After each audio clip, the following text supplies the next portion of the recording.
The greatest storyteller on America's greatest podcast has passed away. Can Dopey Nation recover from such a devastating blow? Deep in the Lower East Side of Manhattan, a half-retarded, half-hot, goofy kid from Boston sits behind a computer sending out a Facebook message. Nick, and this is real, taken from Facebook. Nick, call into our stupid show. It's about funny drug stories starting to catch on. I replied, I'd love to. I got a ton of pretty funny stories. He said, haha, sweet dude. I figured you did. We're recording this Saturday and Sunday night in New York City. We will call you sometime during our sessions. If you're down, just shoot me a text and we can figure it out that way. And then he left his number, and just like that, a bond was created. The end. And that is my eulogy to the great Chris. Legendary Chris. That was sick, man. I'm gonna send that over to Dave right away. I think Dave needs that in his world. I wrote that high.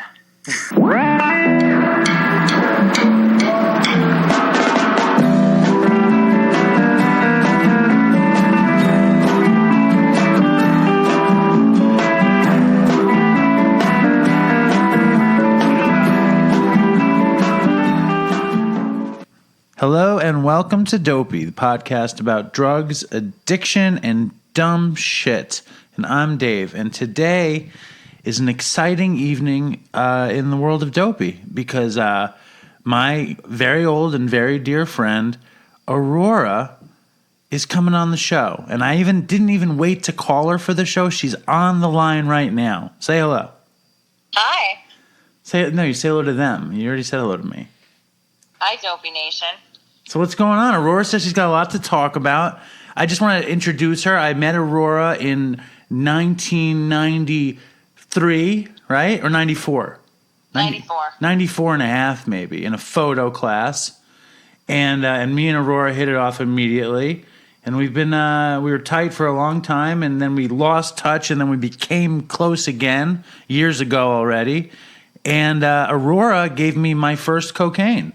So congratulations. I did? Yeah. My parents were away, and we were at my parents' house, and you got coke, and we did coke, I think even with Todd. Oh my God. Do you remember that? I remember nothing. I remember very little. Very little. I know you remember very little. So between the two of us, it's a fucking miracle we know anything at all. But the stuff that we remember, it's like, I remember some things really well, like really weird little things. I remember like when we did coke, and I was like, I didn't like it. You know, coke was just, bleh. I never liked coke, but I remember thinking I really shouldn't be doing this. But like part of me was like, I want Aurora to think I'm cool. And I just did it because I just wanted to try it. I wanted to get to the next phase of my drug taking. When did you do coke for the first time? I did coke for the first time in high school. I think I must have been 16 or 17 years old. And, you know, at one point, my friend and I had little necklaces that were like teeny tiny glass vials that we would wear around our necks filled with cocaine. Wow. Thought we were so cool. That is pretty cool to be a little kid with cocaine around your neck, though. Who was the friend? Jenny. Really? Jenny I know? Yeah, Jenny you know. She probably still has cocaine around her neck now.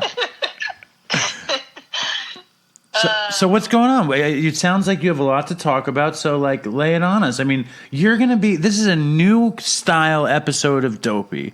Like, in the past, we've gone through a lot of different styles, and tonight's style is we talk for a bit, and then you're the opening act for Amy Dresner, supposedly.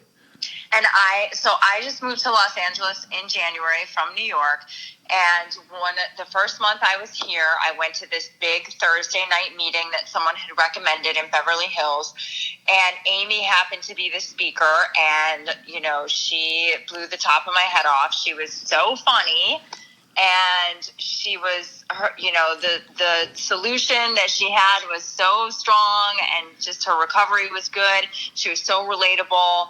And I All right, just loved take it easy. She's not even gonna hear this. She's not even gonna hear your incredible act. It was such a great meeting, and she was so funny. All right. Well, what was the gist? What was the gist that you really took away from her qualification? It's actually the gist that I took away is something that's like stayed with me throughout this year of my recovery. Is that having a routine and being routined and disciplined gives you stability. And so... Wow, so you really remember something. And this is good because I'm going to take it full circle when she comes on the show. Yeah, I do. If I had more technical savvy or you were in New York, I would totally just have you on the show with her. Aw, thanks, Dave. No problem, Roy. I want to tell you this crazy story real quick. I've been saving this story to tell you, okay? I never saw anything like it. I could only imagine like smoke coming out of your ears when you saw it. Before I tell the story, we should just do a little quick thing. Aurora is coming up on 3 years, right? 1 month from today. Why don't you talk a little bit about that before I tell my crazy story? Because, you might as well explain your relationship with AA and who got you sober and everything that person might have done for you and all that good stuff. I thought I was going to tell my story next time. All right, well, tease it a little bit. You don't want to tell any of the story? You want to save it? I'll tell you should I just tell you the meeting story? I want to save it, yeah. All right, so save it. Because I have other stuff that's going on in my life this week that I could talk about right now. So fuck it. Let's hear about that. I'll tell you my meeting story when you don't seem so ripe with great material. Well, okay. So yesterday I had a seminal LA moment. Tick another thing off the box. I got into a slight accident with the car that I'm renting. Right. I'm renting a car from a friend. And her lease is up in November, so I'm a month shy of giving the car back to her. And yesterday, I'm at the gym, I'm in the parking ramp, I'm going down the ramp to exit, and this truck comes towards me, and I just overcompensate, and I scrape the shit out of the back of the car. How bad? I just took it to get an estimate, and the woman was like, couldn't be worse. You couldn't have done it. You couldn't have scraped it in a worse place. It's like, 2 panels and the door. It's going to cost, $1,500. Oh, man. So I was hoping, it would be less than $1,000. I could pay for it and be done with it, but I'm going to have to, get insurance involved now and, still pay $1,000 of the deductible. So yeah, that's a bummer, but it's not a problem because I do have the money to afford it. This is your big story that you scrape the car and you can pay for it? I was waiting for something to happen. Nothing's going to happen? No, that's part of my story. That was taking care of that. I don't want to deal with it, but I'm dealing with it. So this is like a recovery thing. Like a gift of sobriety and recovery is that you can fuck up the car right before you have to give it back and then give up all of your hard-earned savings. But know that you can handle it, that it's okay, that life goes on. Also, I'm test driving cars on Saturday. Right. To figure out what I want to lease, what I'm going to get. So I'm like, okay, God, did you send me this little, challenge right now so that I can keep in mind, don't try to be fucking flashy. Don't try to get some car you can't really afford. Just get something simple, something you're not going to be too precious about. And that, is affordable so that, forget the Audi, forget the fucking dreams of a BMW. I'm going to scrape it in parking garages. It sits outside on the street. I don't have a parking spot. So just, be right-sized and get something that is easy and you can afford. So what are you going to get? I mean, I'm looking at a Hyundai. Is that how you say it? No. I'm going to test drive a Hyundai. Aurora, it's a Hyundai. It's not a Hyundai. I don't know that I believe you, Dave, but haven't you seen a commercial on it's a Hyundai. It's like the biggest selling car in the world. Hyundai, I believe, is Hyundai, I think. You don't know. We had this conversation before, and I was so sure that it was really funny, and I was sure it was a Hyundai, but maybe it is I think the two of us are just fucking retarded, and I'm not sure. I think it's a Hyundai. The Dopey Nation will let me know. It's probably a Hyundai. So you have your eyes set on like a sweet Hyundai SUV? Yeah, maybe one of those. I'm going to test drive one of those. I'm going to test drive a Honda Accord. I'm going to test drive some VW like SUV. I can't remember. It's like called a Tiguan. I'm sure I'm fucking up that name too. And so you're excited to get a new car, is what you're telling me. Yeah, but of course, my fucking luck. Like a month before I'm about to give this one back unscathed, I like totally fuck it up. You just told me that was God's will to get you prepared for your new car. So today my struggle is like, what is, always my struggle is like, what is God's will, and what am I just telling myself is God doing for me what I can't do for myself in order to make myself feel better? So the other thing is, so that was yesterday. So the other thing that happened yesterday too was like, I'm texting this friend of mine and like, hey, do you want to like set a time to meet like next week or next weekend? You want to hang out? She writes me back like a fucking opus of a text, like, no, I don't want to schedule a time to hang, in quotes. Like, I don't like to schedule my friendships, and I'm not comfortable with you scheduling things for like an hour with me. It feels very much like a meeting, and it just, Who is that? For a long time, this friendship hasn't been working for me. So that's Crazy Jenny. No. Who is it? A different friend. Okay. And so she wants more than an hour, and she doesn't want the end of the date scheduled. She just wants the beginning, so maybe you'll have a long sort of day together, is what you're saying. No, she's saying like she wants friends that, it's not as scheduled. Like, who is it? I don't know what that means, honestly. Who is it? I don't know that I should say her name. What does it rhyme with? It doesn't rhyme with anything. Is it Natalie? Yes. It's Crazy Natalie. I have a few friends, Natalie. I don't think any of them are crazy, Dave. But you think, all my friends named Natalie are crazy. No, that's not true. I just think that this one is. But so you're saying that she doesn't want to schedule your time. You don't want to schedule a time. She doesn't want to, like, every time I try to see her, I'm like, oh, let's schedule, time to hang out. And, like, I don't know. Last time she felt like I cut our time very short and I double booked. And fair enough, I did. But, the larger issue is her saying, like, look, this friendship isn't working for me, and it hasn't been for a long time. And, like, if you want to meet up to talk about it, I'm open to doing that. I love you, but, like, I feel very uncertain about this friendship. So you're like having a meeting to dump your friend Natalie. Wow. This is a Dopey exclusive. You're setting up. I mean, this is the second time that this has happened to me this year, that a friend has said, this friendship isn't working for me. Oh, Natalie said that to you? You're not saying it to her? No, she said it to me. Wow. And I'm like, this fucking friendship isn't working for me either, and it hasn't worked for me for a long time. And why am I, like, I'm just thinking about it today. I'm like, am I such a people pleaser that I just feel this obligation to stay connected to people, even people that I don't feel is a satisfying relationship?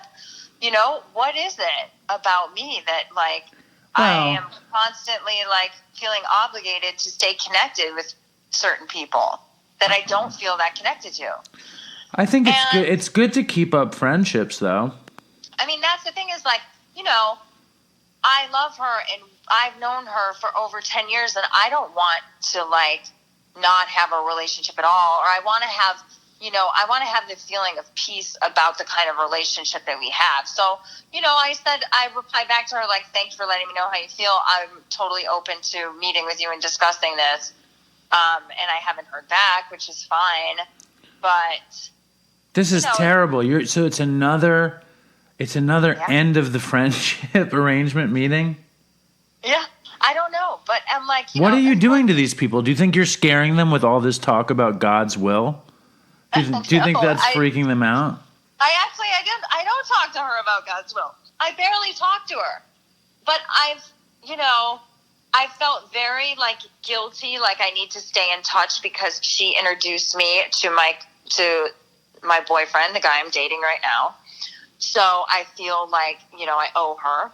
Right. But and maybe I need to be more honest and like, have tough conversations with people when I feel like relationships aren't working for me. And I'm like, maybe I'm an asshole, What's my part in it? How selfish, self-centered, and self-seeking have I been in our relationship? And also, it ends up like I feel anger and fucking resentment and a lot of shame. Like, oh God, like, if she doesn't want to be friends with me, who else is going to abandon me, doesn't want to be friends with me, is, doesn't really like me. Well, I think it's amazing how self-centered you are that you called into Dopey to hijack the show about your friendship with fucking Natalie. This is a podcast about drugs, addiction, and dumb shit. It's not about Aurora's friendships. This is like, this is where the tools of the program can help me. And today I thought, maybe this is God doing for me what I can't do for myself, like helping me to end this relationship that, is unsatisfying. And then I thought, is that really, or maybe is that just giving me some kind of peace of mind that, it's God doing for me what I cannot do for myself. Let me ask you a question. But either way, if it fucking helps me, it doesn't matter, What do you mean? I find comfort in that thought that maybe it is God doing for me what I can't do for myself. And as long as that's comforting, that's okay. That's what matters, Well, that's true. But let me ask you this.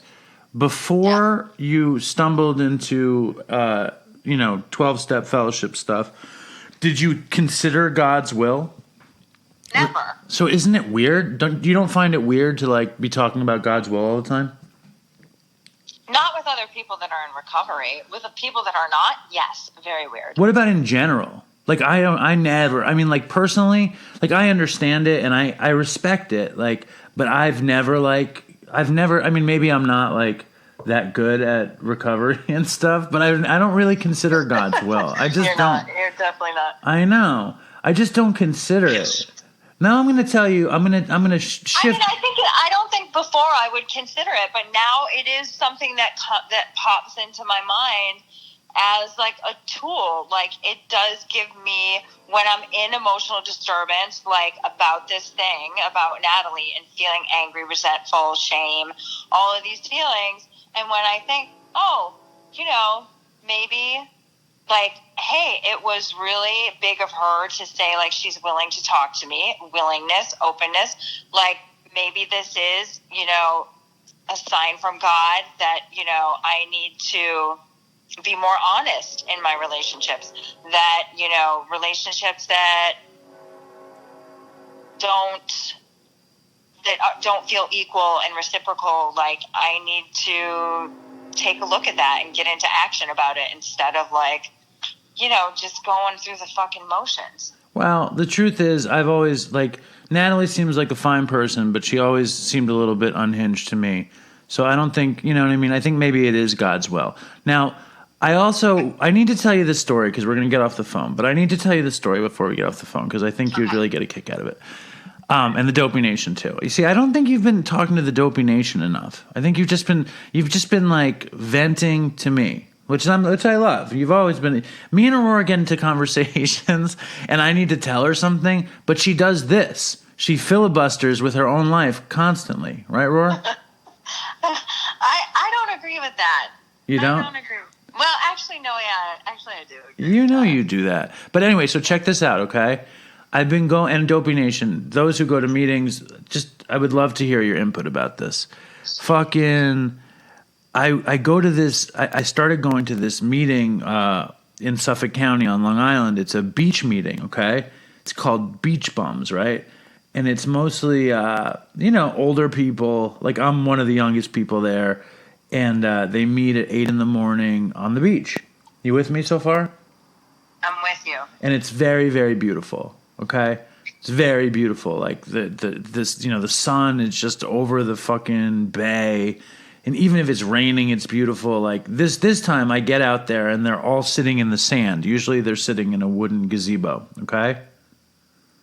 Do you feel like your story isn't closed up? Do you feel like I left you hanging on the Natalie story? No, not at all. Okay. Not at all. Because if I don't want to, I want you to feel like that's finished before I move on. Because sometimes I do that.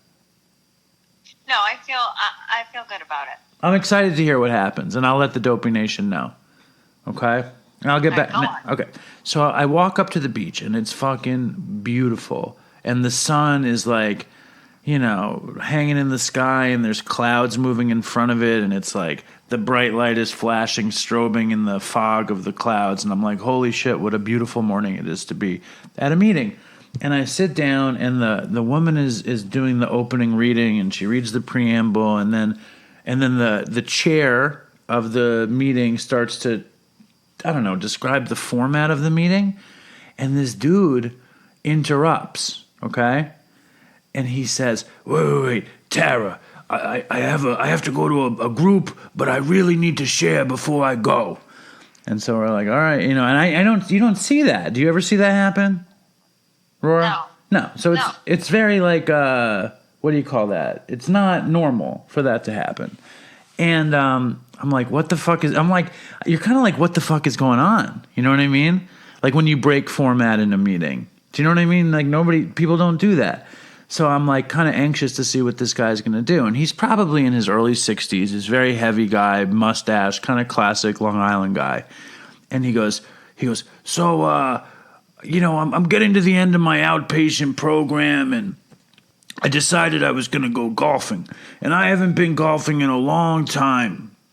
So I get my golf bag, and I get out there, and I'm not looking so good on the green, and blah, blah, blah, and he's just talking. And I'm like, what the fuck did this guy interrupt the fucking, the format, the chair, to talk about his golf game, when he says, and I went in my golf bag, and I found this. And he pulls out a full bottle of Absolute vodka, okay, on the beach. He pulls out the fucking full bottle of Absolute vodka, and he says, and everyone's like, and it's like everyone's just bugged out, because a bunch of people in the meeting don't have any time. You know what I'm saying? Like you don't have any time. And he pulls out the fucking vodka, and he's like, well, I was thinking after my outpatient program is done, I could just drink this, but instead I'm going to do this. And he opens up the vodka, okay, on the beach in an AA meeting, and he starts to pour it on the sand in front of him, okay? Nice. And the woman next to him starts screaming, no, I don't want the smell. And everyone's just bugged out, okay? And behind me, there's a homeless guy, and he goes, right on, brother.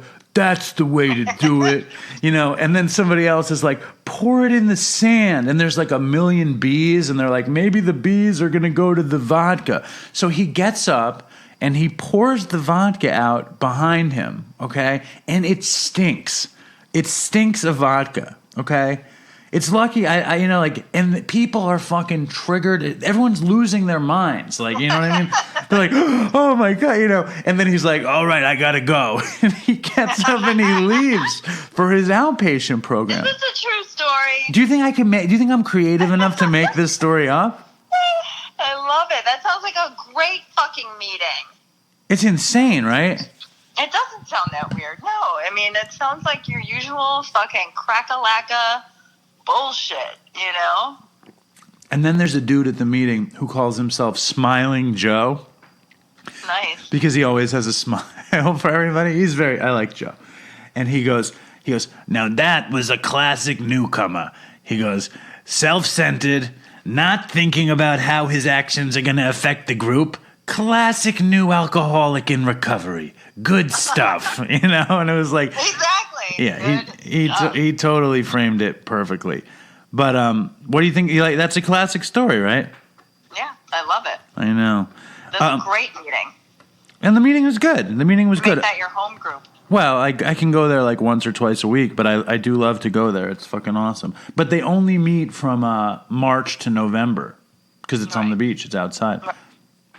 But now, say goodbye to the Dopey Nation because we got to get Amy Dresner on. All right, Dopey Nation. Thanks for having me. It was really fun. Listen, Aurora. Yeah. Next time you come on, you can't just tell relationship stories. You got to tell like drug stories or something, recovery stories. What's the lesson? So the lesson of the Natalie story is she probably wasn't worth keeping, and it's God doing for you what you couldn't do for yourself. I mean, that's one lesson you can take from it. I mean, all will be revealed, Dave. I don't know, but it's just the shit I'm going through today. All right. Well, I really appreciate you calling in, Laura. All right, thank you. Talk to you soon. Okay, bye-bye. Bye.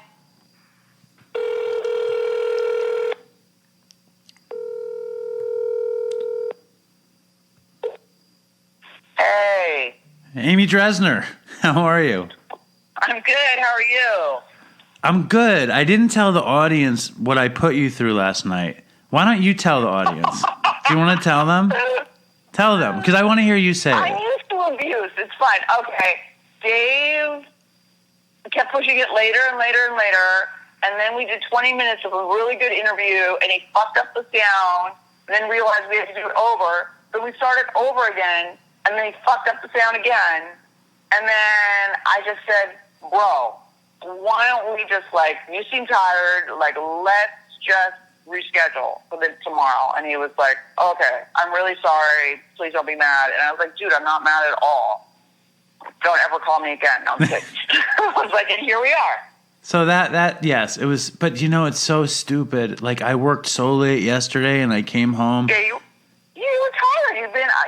You were up at 5:30 and it was like 11:30 your time and it was cuckoo. That's commitment to the podcasting process though, isn't it?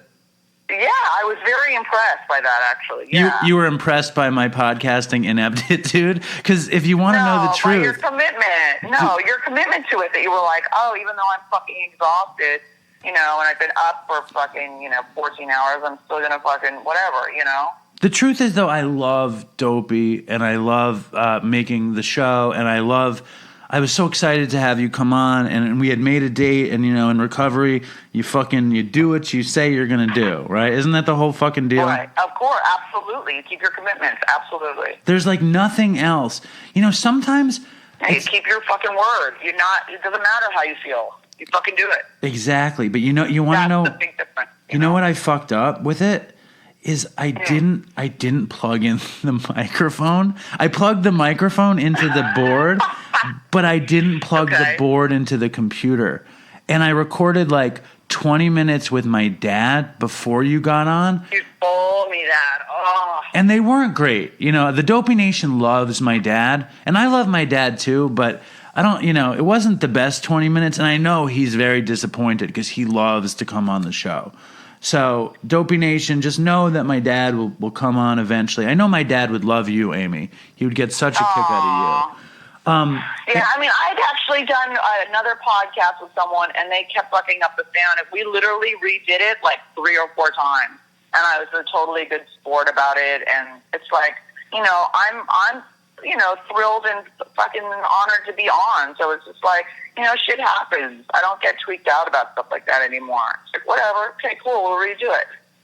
Well, you might as well. I mean, I was thinking about it. Every podcast that you go on is an amazing opportunity to sell books. I mean, you have a book, and all of the podcasts you go on are about addiction, recovery. I saw this. What is this new one? The Pleasure Chest? There's some sex thing? Oh, that's a sex store in LA. I'm doing a reading with Erica Garza about her porn and sex addiction, and August McLaughlin, who wrote a book called Girl Boner, about having a more satisfying sex life. And they invited me to come on and be part of the live podcast and do a reading. I'll probably read, about sex addiction. It's reading about sex and mental illness and intimate writing and blah, blah. So I was like, yeah, you can come and, hear me and buy a book and get some nipple clamps and a dildo at the same time. Hello. Are you into like? I saw that post. Like I saw 2 nipple clamp posts on your Facebook page. And no, I'm not into nipple clamps at all. I'm not into any of that weird shit. What about like scented lube? I think I saw you mention something about scented lube. Are you into scented lube? No, I'm not into scented lube. Are you into any weird shit like that?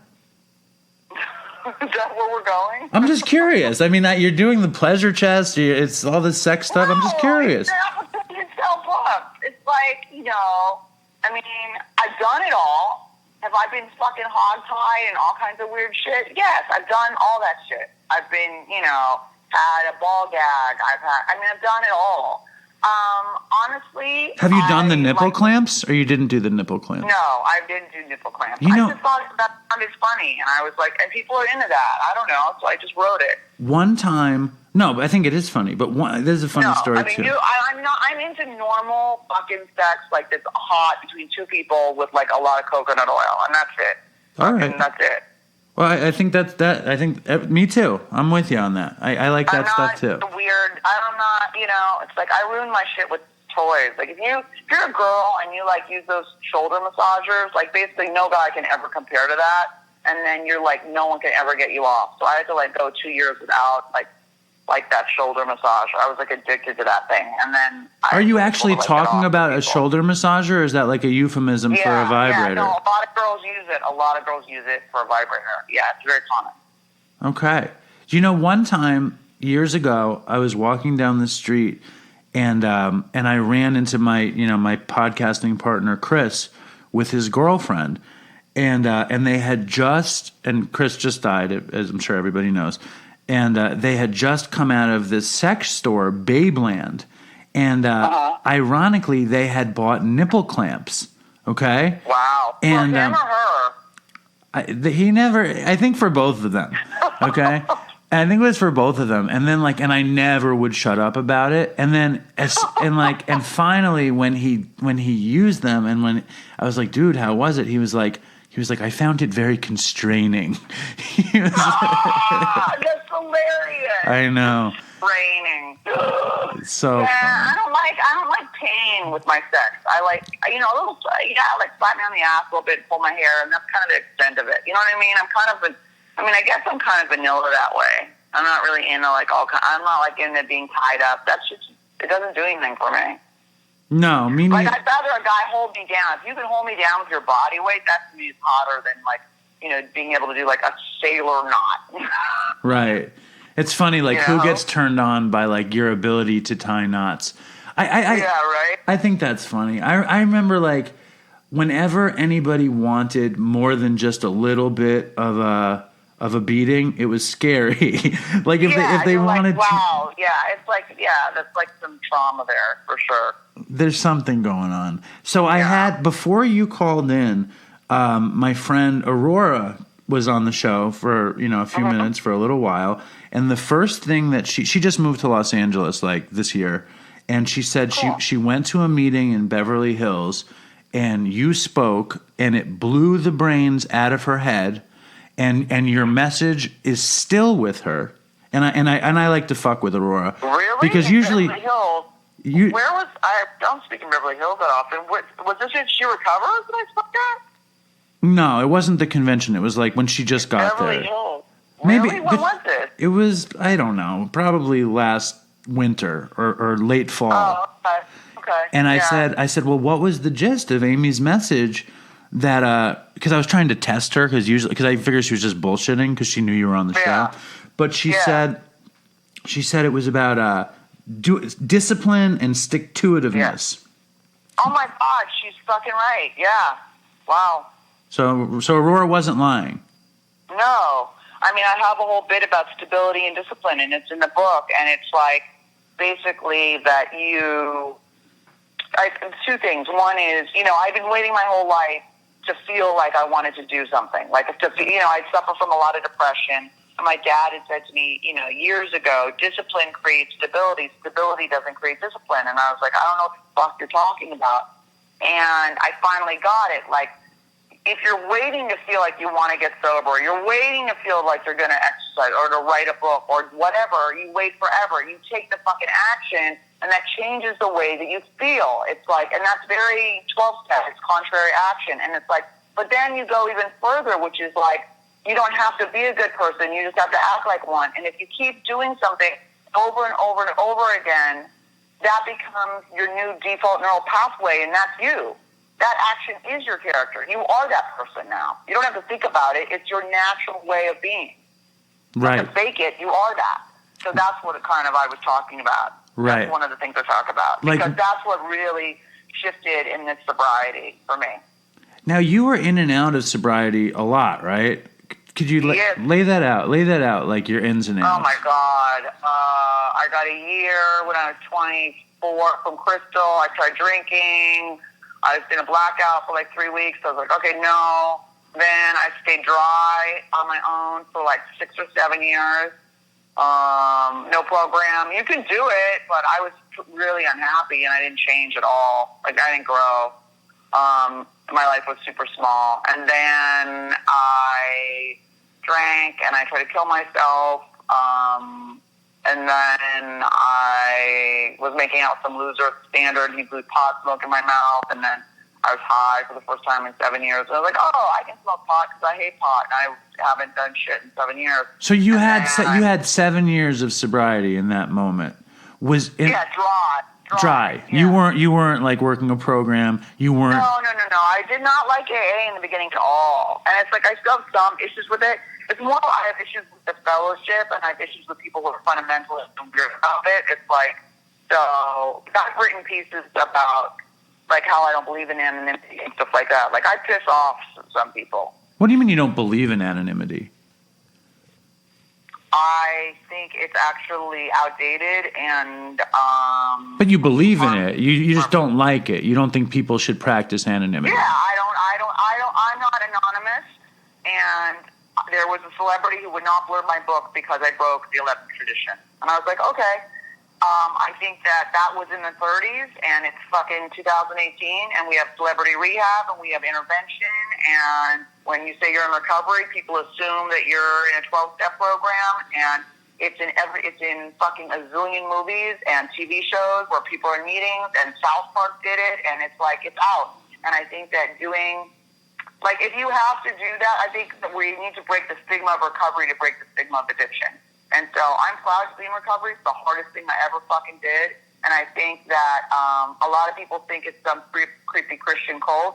And how can people fucking be attracted if they don't know you're fucking in it? Well, it's funny. Make sense to me. I had I used to have this sponsor, and he was an old Jewish guy, and he was annoying as fuck, but I really loved him. You know what I mean? Like, I understood him. You know, and he was like the first sponsor I ever had that I understood and I liked to talk to. I also liked that he was much older, so I didn't have to like feel like you're full of shit kind of thing. I only did a little bit. Right. But I was doing Dopey, and he was a hater. He said one of his character defects was that he was always negative. Like his wife called him Dr. No because he said he didn't like anything. And he also was married, I think, 5 times. So he's got problems, just so we're clear. So I'm doing Dopey. We had probably done Dopey for like 2 years, and like, you know, the subject of our anonymity would come up all the time. Like, and like everybody is like, why, you know, you're so full of shit. Everybody knows who you are, blah, blah, blah. And I would always say, well, I don't really want anyone to Google my last name and have heroin pop up because of my daughter. You know, I don't want her friends to Google our last name and see heroin. You know, I don't want that. But anyway, so so that's why I didn't do it. And Chris was just very concerned that somehow all of the ridiculous shit he did would interfere with him becoming a doctor. Like that they would. I understand all of that. I totally understand that. And I don't break anyone else's anonymity. Let me be clear. I do not break other people's But then let me just tell you what Paul said. Yeah. Let me just tell you what he said. Okay. He said the reason you shouldn't do it is because, you know, and it was interesting to me and it was kind of annoying. But what he said was because if you relapse, and most people do, then it shows the world that it didn't work. Okay, I disagree. Sure, I wrote a piece of it. All right, so break it down. AA does. Rate is like 5%. Here, say that again. We dipped sober. out. Hold on, the phone dipped out for a second. So say that again. It doesn't work for a lot of people. A relapse is more common than staying sober from the rate within AA is like 5%, and AA is not the only way or best way to get sober. It's the way I chose to get sober and what works for me. And I think that that's fucking bullshit. It's like if you have cancer and you get chemotherapy and you still fucking die, do people think chemotherapy doesn't work? No, they don't. I like your forthrightness, and I like that you've really thought this thing out. I've written pieces about it. I think it's super. This girl wrote to me, and she said, I've always been creeped out by AA, but you wrote about it so openly, and you seem cool, and you made it seem cool, and could I meet you at a meeting? And I said, yes. I met her at a meeting, and that bitch is sober now. So, anonymity helped that bitch get sober. That's all I have to say. I was totally creeped out by AA forever. Totally. Me too. The only reason that it worked for me is because I needed it to. I was just too fucked up. I needed to be told what to do, and I needed to go through the steps in order to get better. Personally. But also, it doesn't work. It doesn't work because you relapse. It's like the fact that we're sober at all for a day is a fucking miracle. And relapse, if you believe that it's really a disease, relapse is part of most diseases. So, right. Some sort of reoccurrence or whatever. Yeah. Yeah, and so I think that we need to accept that as part of it. It's, that book was written in the 30s. It's a very, very different time. I realize that I'm someone who's written an addiction memoir. I write for an addiction magazine. I don't have children. I have the freedom to be completely out with it. Does it bug you? Not everyone has that freedom. What's your take on children, no children kind of thing? Does it bug you that you don't have children? Do you care? Do you want to have children? What's your thought? No, I'm too old now to have children. But I just didn't have my shit together. Fucking Janet Jackson had baby at 50. No, I don't have my. Financially, I don't have my shit. I'm really focusing on my career. Right. I think children really change your life. I think I'm probably too selfish to have children. I have also a lot of addiction and mental illness in my family that I don't necessarily want to pass on. Right. I wouldn't want to be a single parent. I understand. I got pregnant once, and I was going to have a kid, and I miscarried right away. So I just think that the universe was like, no children for you, bitch. Right. I have sponsees, I have friends, You have your cat, your ridiculous cat. I have Colonel Puff Puff. Yeah, he's my baby. I think that I'll regret it when I'm older. Now that I'm taking care of my mom with dementia and stuff like that. Who's going to take care of me when I'm older? That's fucking scary. You don't know what's going to happen. I feel very lucky that you and I are slowly becoming friends and getting to know each other a little bit. And I like that. And I think it's very possible. You don't know what's going to happen. You know what I mean? You're right. The world. I'd like someone terrific. I'm ready for a really good relationship. I feel like I've worked on myself, and I'm ready for someone terrific to come into my life. So where are you at with that? I got my heart broken a year and a half ago. We were together 2 years, and I haven't been with anyone since. So you've identified yourself as a sex addict or a recovering sex addict, and you told me that you've been celibate for how long? Year and a half. So how's that? It's fine. It's real. I was so skinny and I was so depressed after the breakup, and I was so stressed about the promotion of the book. I really didn't have much of a sex drive, and I don't go on Tinder. I'm not on any of those dating sites. It scares me because I don't want to go back to that place I was, and in the program, they're like, you're sexually anorexic. It's I'm not sexually anorexic. I actually value myself now. I know what it's like to have sex with someone you give a fuck about instead of it just being some hookup with some stranger for a thrill. Right. And I am cool with waiting. I'm old. I want a boyfriend. I want to get married again. And it's I'm cool with waiting. you know, and now I see really the red flags. I used to be just so desperate to be loved, and that I just would overlook every red flag. And now when I see a red flag, I really see it, you know. It's like, oh, that's who that person is. Cool, I'm out. You know, it's like, not that I'm perfect or anything like that, but like, there are certain things where, you know, people tell you who they are, believe them. Because, you know, don't pretend to be surprised later. But there was the other day where I was very frustrated with the situation, and an old urge came, and I was like, God, I want to smoke a cigarette, or I want to fucking hurt myself, or I want someone to just fuck my brains out. And then I was like, okay, that's like really old addict behavior. And I thought, I called my trainer, I worked out, I called my sponsor, and then I went to a meeting. Is your trainer that Doug guy? Yeah. He wants to come on Dopey. What's his deal? He's great. He's not 12-step. He got sober in jail. All right. Have him on. I mean, you know, he's very fitness oriented.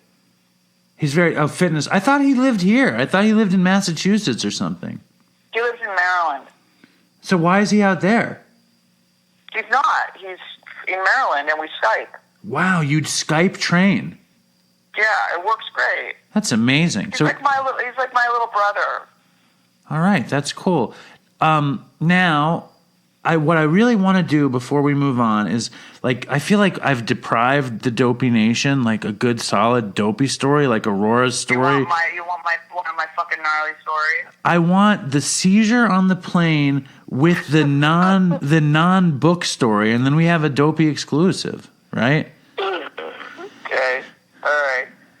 So I was shooting cocaine, and my parents shipped me off to Santa Fe, New Mexico. And they were like, you know, she'll be sober there. She doesn't have any contacts. She has no friends. My mother was living there. Within 3 days, I found a coke dealer. And at that time, this was years ago, you could get syringes over the counter without a prescription, and you couldn't in LA. So, of course, they moved me there, and I'm shooting coke. And I end up with a health problem, and I have to fly back to LA to get it taken care of at Cedars-Sinai because the hospitals in Santa Fe and Albuquerque are not that great. So your dad had shipped you to your mom's, and you had scored coke in Santa Fe. Oh yeah, I was just shooting coke and smoking cigarettes like the entire time. Yeah, it was awful. I mean, it was. How old were you?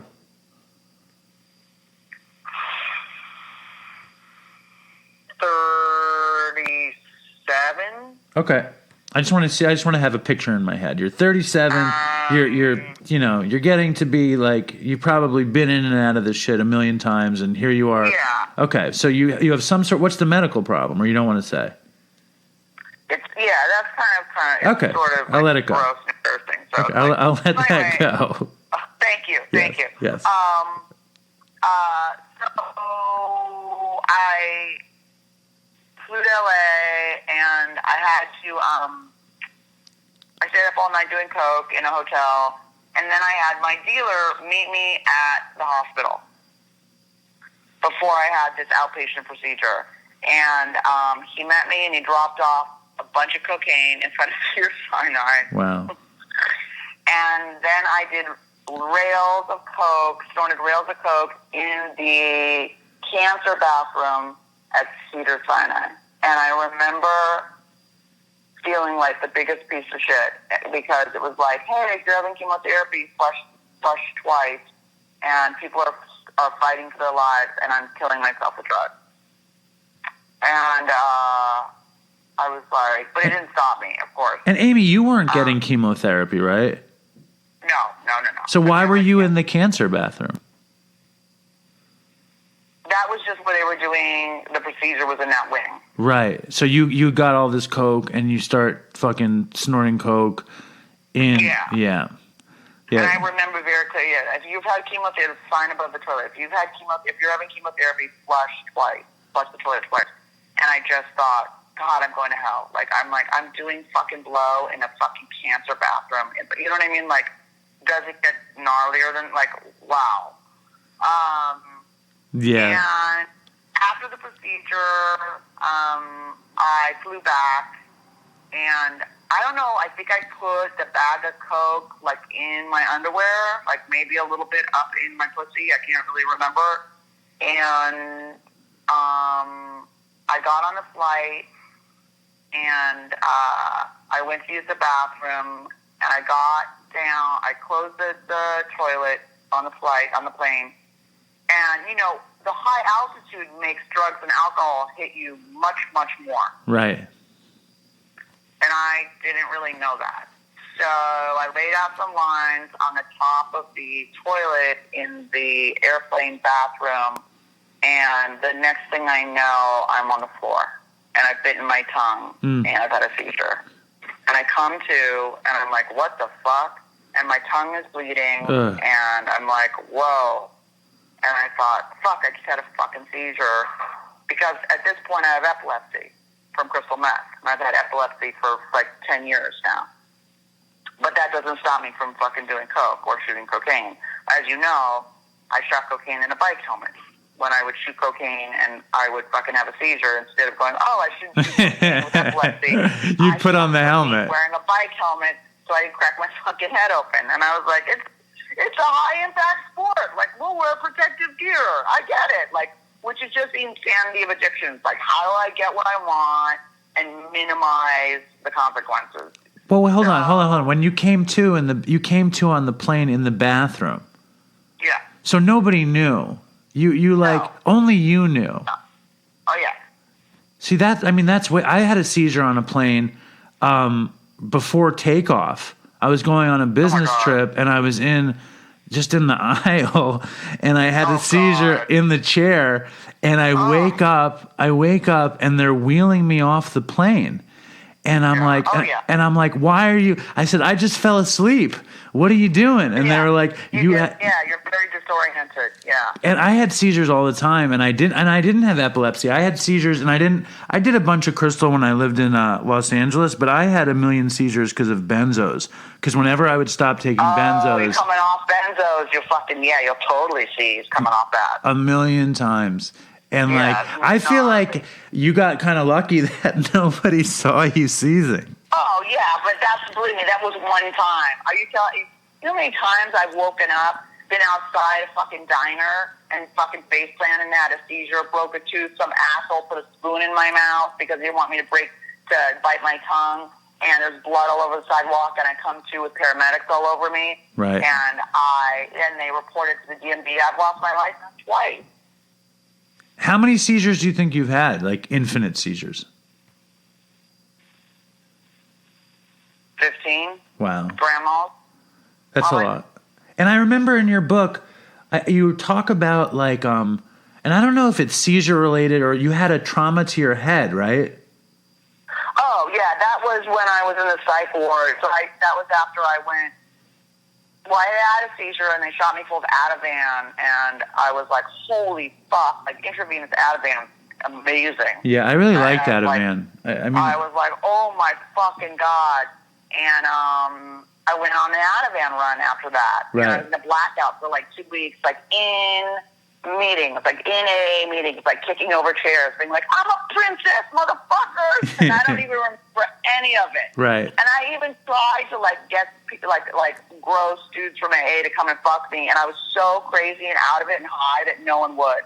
And they were like, they were just like, you need to go to sleep. Like, you're way too out of it. And I was like, what?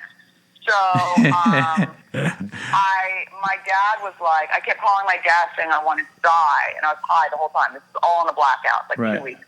And my dad goes, I think you need to go somewhere and cool out. And I was like, you mean like a spa? And he was like, yeah, kind of, Ames. And so I checked myself into a psych ward thinking it was a spa. I was so fucking high. He was like, it's kind of like a spa, but it's also kind of like a mental institution. Yeah. Fucking I come to, and I'm like, what the fuck? I'm like, well, they told me it was a spa. That's why I brought my bathing suit. They were like, oh my fucking God, she's crazy. That's awesome. So, are there any mental institutions that are like really nice where you could like? Not that I've been in. I mean, I'm sure they exist, but not that I've been in. I wonder. I wonder if like Silver Hills has like a wing with jacuzzis and. I'm sure there's really nice ones, but I've never been in those. But so they fucked with my seizure meds, and so when I got out of the psych ward, I had a seizure and I fell backwards and I cracked my head open. Right. And that is when, But what you describe in the book that I loved, you said that after you had the brain injury, you felt freer and more fearless and able to do things that you weren't able to do before that. Is that true? I had like a weird story about life. Like I was like, it just rearranged all of my priorities, and it's like I could have died. It was like amazing. I mean, I had a concussion for a year. I was like every day the neurologist would come in and ask me to spell world backwards, and I couldn't do it, and he would leave the room. Here, spell world backwards now.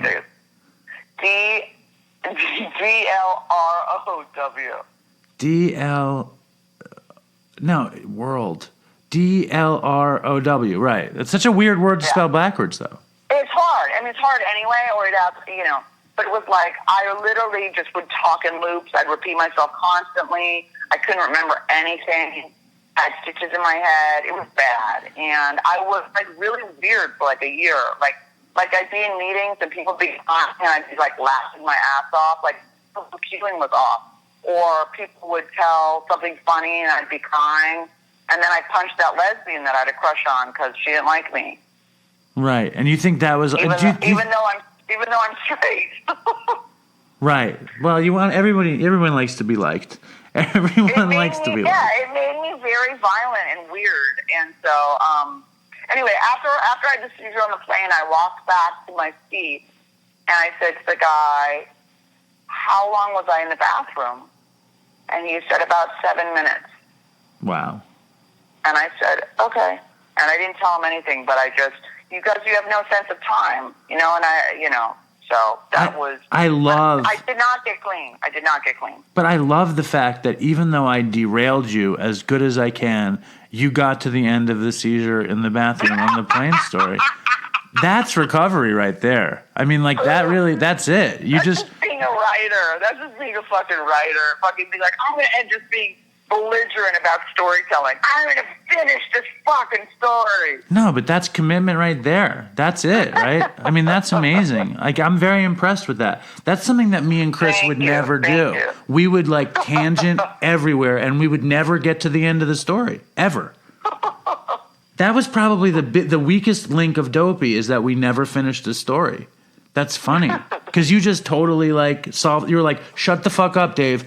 I was in the bathroom, and then I went back to my seat, and he said, I think that's so cool. I love that. And Amy wrote this book, My Fair Junkie, and it's a great book, and it's super funny. And you told me the other day, your friend told you that, what's her face? Fucking Natalie Portman. They saw Natalie Portman reading it in a fucking restaurant. Now, are you sure she wasn't reading Kat Marnell's book? Fuck you. It was my friend, and she said, I'm at Angelini, and Natalie Portman's here, and guess what the fuck she's reading? You got to get here right now. Did you go? No, I was asleep. You should have... Now I'm 145 years old, and I'm fucking tired, and I'm sober, and I'm working my ass off and dealing with my mom's dementia. And, I was in bed. But, I'm not someone who's a star fucker. I wouldn't have gone up to her anyway and been like, that's my book. How do you like it? Like, that's not me. That's not my style. But you could have showed up there. You could have showed up there, like, casual. Like, you run to the restaurant. You're, like, trying to look casual. You sit near her, and you're like, oh, well, what are you reading there, Natalie Portman? I wish you would fucking tweet about it. Shit, man. Sell some books. Yeah, and I told you, and I mean, all I can say is that it's been optioned for TV development. That's all I can say. Well, maybe Natalie Portman wants to play Amy.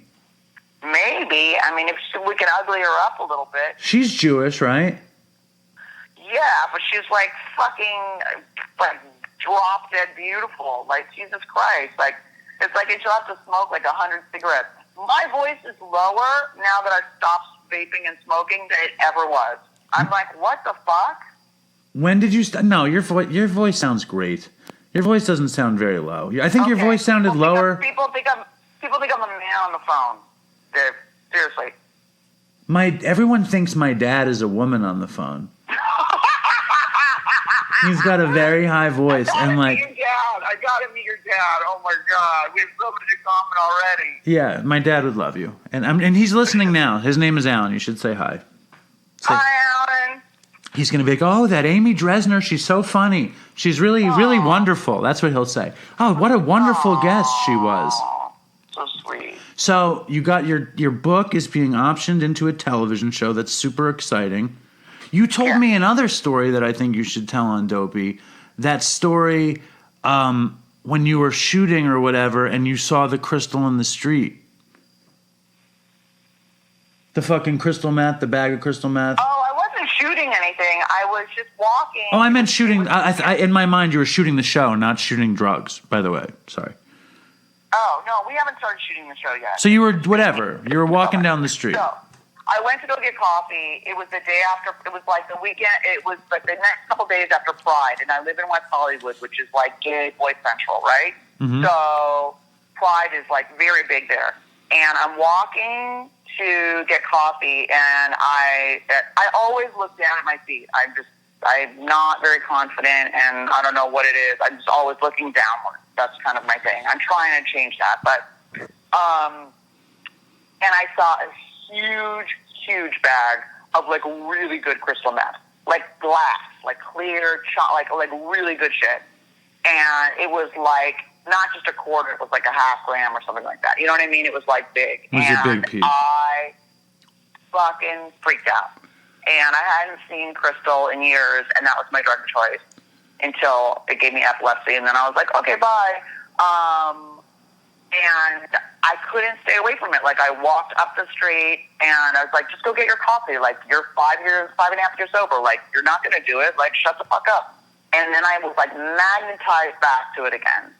And I just, and I was thinking about that line in the fucking big book. They're like, we will recoil like a moth from a hot flame. And I'm like, I was fucking, like, crowding around it like a warm campfire. I could not fucking stay away from it. Right. And I was picking it up, and there was a hole in it, and a little bit got on my finger, and a voice in my head was like, smell it. And I was like, oh, fuck. I'm getting too close now. Did you smell it? No. Okay. And I was like maybe a little, but I didn't snort it. I just was like, and then I called one of my producers who's also in program, and I just said, who I'd just been talking to, and I sent him a picture, and I said, I am on the street. There's a huge bag of crystal. My neighbors who are sober are away. I'm having a really hard time in my life. I don't want to use, and I'm paralyzed around this. I don't know what the fuck to do. Right. And he was just like, okay, I'm going to call you on FaceTime, and we're going to fucking flush it together. And I was like, okay. So we FaceTimed, and I took it, and I walked into my house, and I flushed it. So you have you have the producer on the phone with you. You're holding the phone. You leave your house. You go to the street to pick up the bag. I was still on the street when I called him. I am here. There's a huge bag of crystal. I can't get away from it. I don't know what to fucking do. I don't want to use, I haven't been this way in a long time. And it's like, people go, well, that means something's wrong with your recovery, or you're not connected enough to your higher power. And it's like, you know what? Fuck you. You know what matters? I didn't fucking use. I called, and I didn't use. You know what? I'm a drug addict. I will always, people go like, oh, it's like, I will always love drugs. I will always love getting fucking loaded. Like, I see a syringe, or if I work out and see a big ropey vein, like, it's triggering to me. And it's like, you know what? It's like, some people, they're repulsed by it all. Great for them. But I don't think it means I'm doing anything wrong with my program. I have a fucking 3 sponsees. I have a fucking sponsor. I fucking go to meetings. I do my shit. I do my steps. And it's like, you know what matters? You can't control your thoughts or your feelings. All you can control is your fucking action. And that's what I did. No, totally. And I think, and you were honest.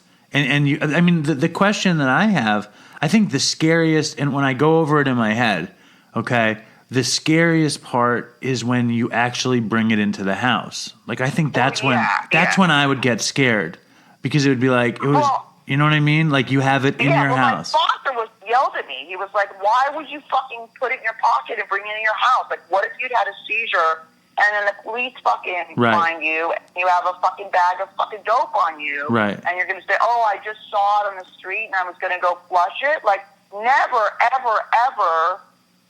He goes, you should have just ground it into the fucking ground with your foot and just, like, dispersed it into the asphalt. But it's like, you know, whatever. I did what I did. And it's like, you know, he's very old school, like NACA. Like, you don't even pick up newcomers, because if a cop pulls you guys or take them to meetings, because if a cop pulls you over and they've got dope on them, they're going to throw it under the seat, and guess who's going to go to fucking jail for it? You, because it's going to be in your car.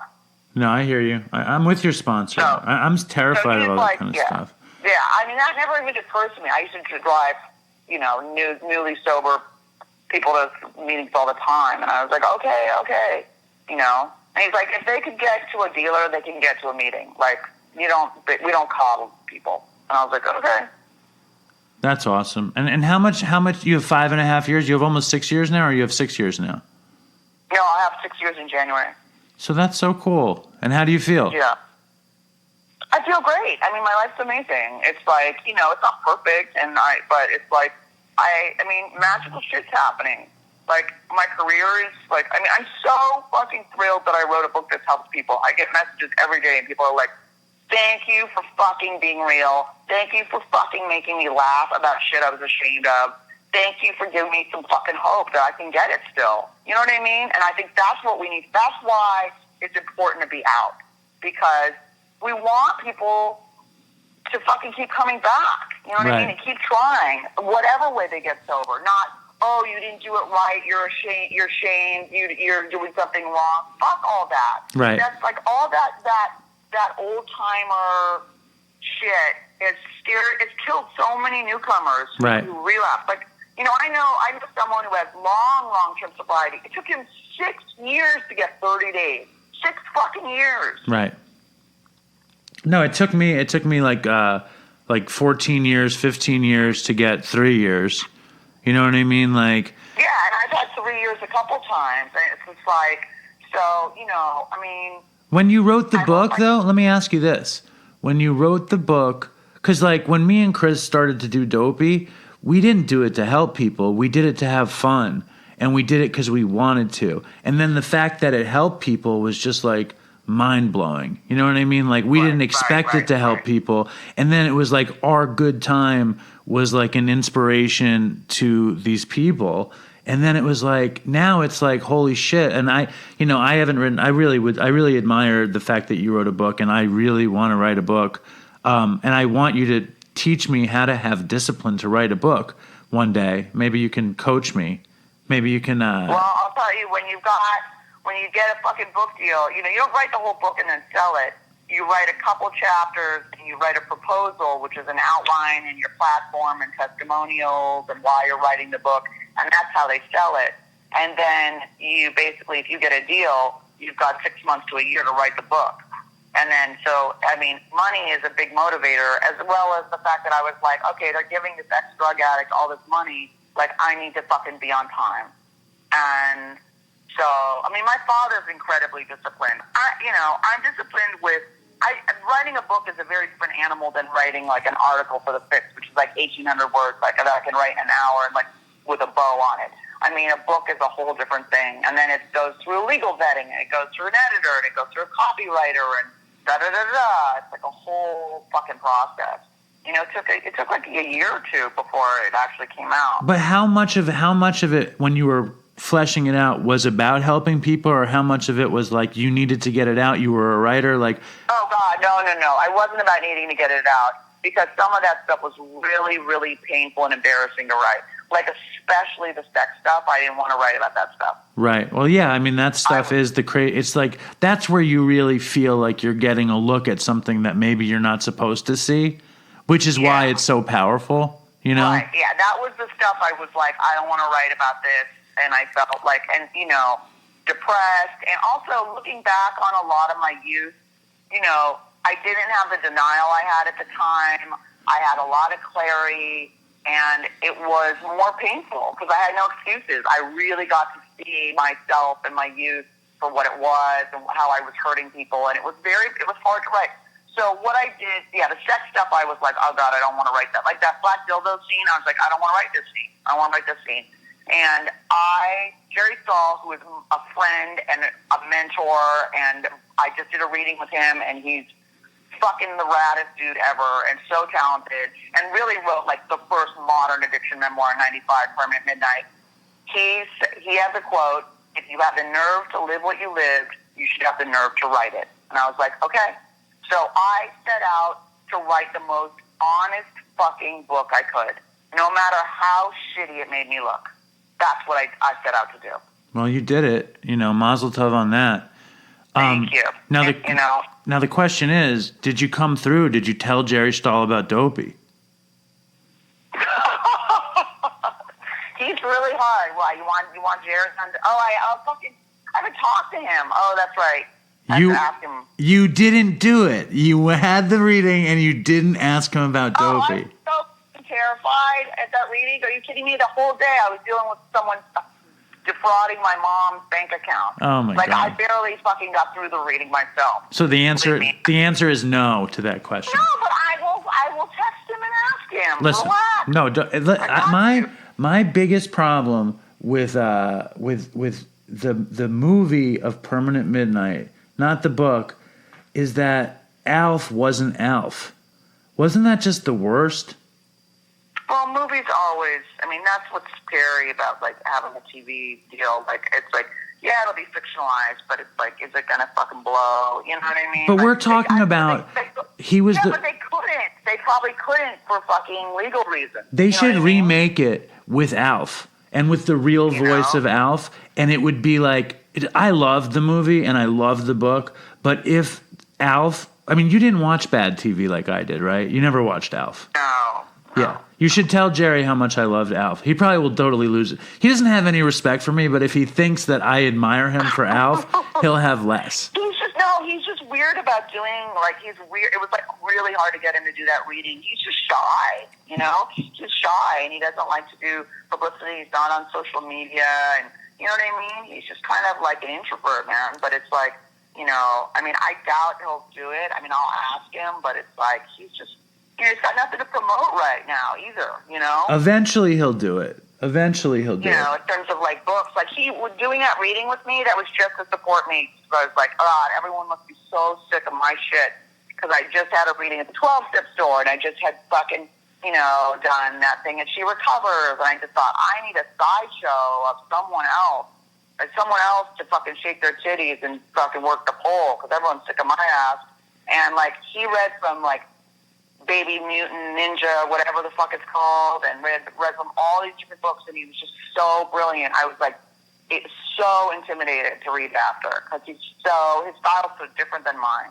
Does he look super cool? Does he dress in black and stuff? Oh, yeah, he's always in black, and he always looks like he's gonna, he looks deeply unhappy and he's gonna kill somebody. Good for him. Terrifying. Good for him.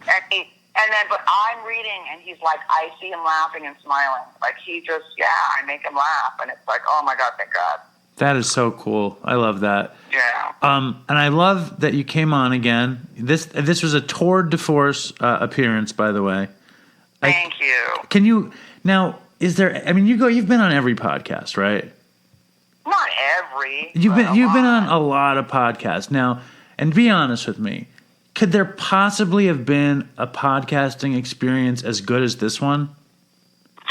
Just be honest. If it's true, if Paul Gilmartin, if Paul Gilmartin is more fun than me, that's fine. But I don't believe that could possibly be true.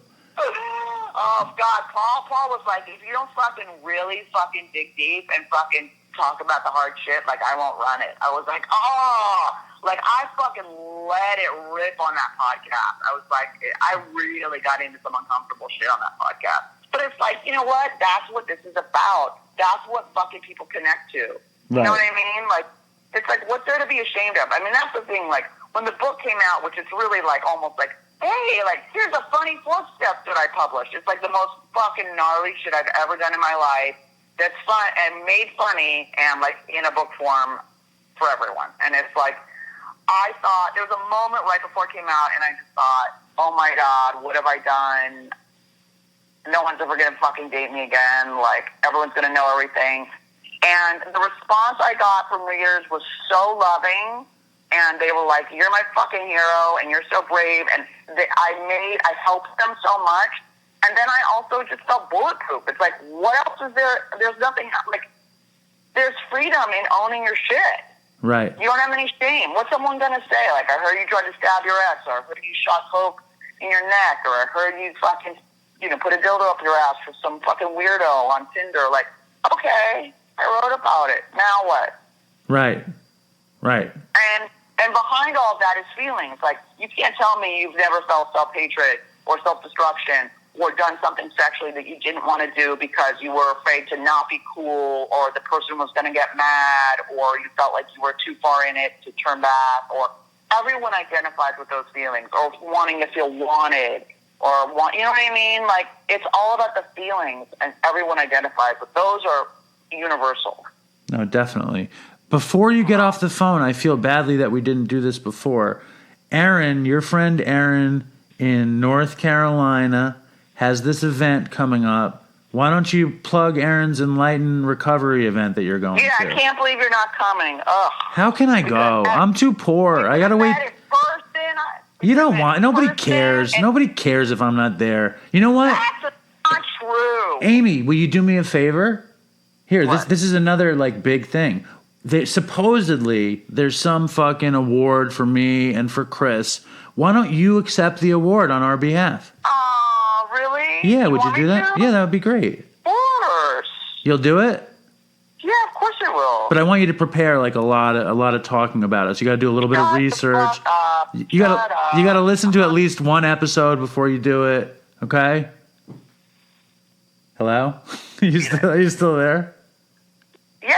Why don't you write something and I'll read it? I've got to fucking prepare my own speech. So you don't want to prepare my speech while you're down there? No, bitch. No, bitch. I don't want to prepare your own speech. But if you write something, I'll read it. And if you ask Erin, I mean, she's the boss. If she says I can accept it on your behalf and read your thing, I'm happy to do it. No, she wanted me to get somebody down there to do it, and the only person I know down there isn't close enough to do it. So I want you to do it. You'll be my proxy. Okay, well, fucking email me your speech. It'll be very short and sweet. I promise you. Fine, that's fine. I am speaking at the Mindful Recovery and Wellness Symposium in Statesville, North Carolina, on October 26th. And it should be really dope. Nathaniel Dusk, my breathwork guy from my book, is going to come down and lead people through a whole breathwork session. There's Jane Bars, I think her name is going to be there. There's going to be harm reduction. There's going to be all kinds of cool shit.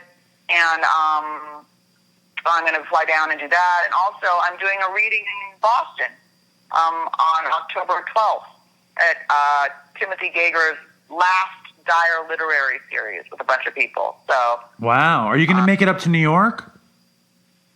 No. Everyone's asking me that. And it's like, I want to. But it's like, I'm just like going where people are like, hey, we've organized this. We want you to come, come. And I'm like, oh, okay. Well, check this out. Like, coming soon. I'm not important enough to be on a book tour. Coming soon in New York City on the Lower East Side is going to be the first ever Dopey storytelling jam, or as I like to call it, Dopey Con. And I want you to be there. So will you come when we do it? Yes, I would love to. Did you hear my fucking thing? Did you hear my psych ward story on Anna Davis Light Hustler? No. You haven't seen that. It's hilarious. Everything you do is hilarious. I'm sure it's hilarious. It's really funny. People loved it. I would love to do that. Oh my God, it's DopeyCon? Fuck yeah. DopeyCon. To go to New York. Yeah, DopeyCon 2018. And I promise you can stay in my basement, luxury, an hour and a half outside of Manhattan, and I will feed you. How's that? Fucking done. It's not. Or you could sleep at my dad's house, and he lives in Manhattan. You could do one or the other. fucking great. Awesome. I'm fucking there, man. You're the best. Super cool. Thank you so Super much. cool. Oh my God, my pleasure. Buy my book, you guys. Yeah, it's on Audible. It's fucking, It's on Amazon. The paperback just came out on September 18th. It's super fucking gnarly and funny and honest and. It's a beautiful book, Dopey Nation. And I wouldn't just say that. If you haven't read My Fair Junkie by Amy Dresner, you should totally go get it and read it because you guys will love it. It's built for the Dopey Nation. If you guys totally. if they haven't read it, they should read it, and they're gonna love that you came on, and I love that you came on, and it was awesome. And thank you. Thanks, David. Be in touch with me, and absolutely, and maybe I'll show up in North Carolina, but I doubt it. I would love that. That'd be fucking amazing. Come on, 2 Jews in North Carolina. Come on. Yeah, I know. I just have a feeling that if I go, something bad is going to happen. Oh my God, stop. I don't know. But I will take your award if you write me your thing. And if Aaron says yes, I will accept your award. No, Aaron already said I could pick somebody, and you'll be the most high-profile person I could pick. I'm honored to do that. I love that. And for Chris. Absolutely. I love that. Okay.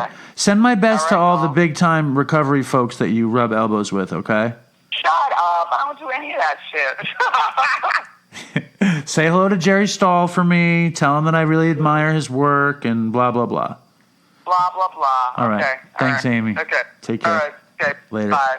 So I got Amy back on the phone because I think Amy should end the show. Now, the way we end the show is we say, I say stay strong, Dopey Nation, and what you have to say is you have to say stay strong, Dopey Nation, and toodles. But hold on, first we have to say we have to say you leave a review, you follow us on Instagram, you say follow us on Facebook, say all that stuff, do all the promotion stuff. All right.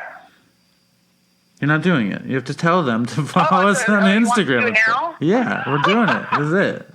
Follow us on Instagram. Follow us on Twitter. If we're on Twitter, I don't even know. What do you mean? How could you not? That was something else I wanted to talk to you about. That was something else I wanted to talk to you about. Like, I'm watching you on social media, and you put something up today about I don't even remember, but on Facebook you complained that Instagram got more likes than the or the Instagram post got more likes. I was giving people shit. Oh, yeah. Because that shit was funny. I said I've had more psychiatrists than boyfriends, which is true. That was people it. Were like, it was like 50 likes. And I was like, oh, you guys can suck my dick. I was like, I got 340 likes on Instagram. Fuck you. See, I saw my sponsor this morning, and he was saying that I have to do actions and not worry about results. And then I see your post about being upset about likes. And I wasn't upset. I was not upset. I was just giving people shit. Honestly.